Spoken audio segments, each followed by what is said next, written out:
Khammam MP Ponguleti Srinivasa Reddy పరిస్థితి ఏంటి? Assembly ఎన్నికల్లో ఉమ్మడి ఖమ్మం జిల్లాలో టీఆర్ఎస్ దారుణంగా దెబ్బతినగా మంత్రి హోదాలో ఉన్న తుమ్మల నాగేశ్వరరావు కూడా ఓటమి పాలయ్యారు.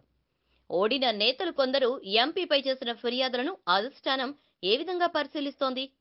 తుమ్మలను ఎమ్మెల్సీగా చేసి మళ్లీ మంత్రిని చేస్తారని లేదా ఖమ్మం ఎంపీగా నిలుపుతారని ఆయన అనుచరులు చేస్తున్న ప్రచారంలో వాస్తవం ఎంత? ఇంతకు ఖమ్మం జిల్లా టీఆర్ఎస్ రాజకీయాల్లో ఏం జరుగుతోంది? ప్రగతి భవన్ వర్గాల నుండి సేకరించిన సమాచారం ప్రకారం వెలుగు టీవీ ఎక్స్క్లూజివ్ రిపోర్ట్.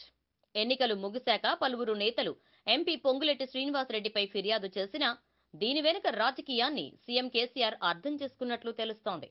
అందుకే మంత్రి, ఎమ్మెల్సీ, ఎంపీ అంటూ రకరకాల పేర్లు తెరపైకి వచ్చినా అధిష్టానం ఎవరిని ఎక్కడ ఉంచాలో డిసైడ్ అయినట్లు తెలుస్తోంది. ఓడిన నేతలను నెత్తిన పెట్టుకోబోమని అధిష్టానం సంకేతాలిస్తోంది. ఈ క్రమంలోనే గందరగోళానికి తావు లేకుండా పొంగులేటి శ్రీనివాసరెడ్డికి లైన్ క్లియర్ చేసినట్లు తెలుస్తోంది. ఖమ్మం ఎంపీ అభ్యర్థి నువ్వే శ్రీనన్న గట్టిగా పనిచేసుకో అని పార్టీ వర్కింగ్ ప్రెసిడెంట్ కేటీఆర్ ఆదేశించినట్లు సమాచారం. పొంగులేటికి లైన్ క్లియర్ కావడంతో టీఆర్ఎస్ వర్గాల్లో హర్షం వ్యక్తమవుతోంది.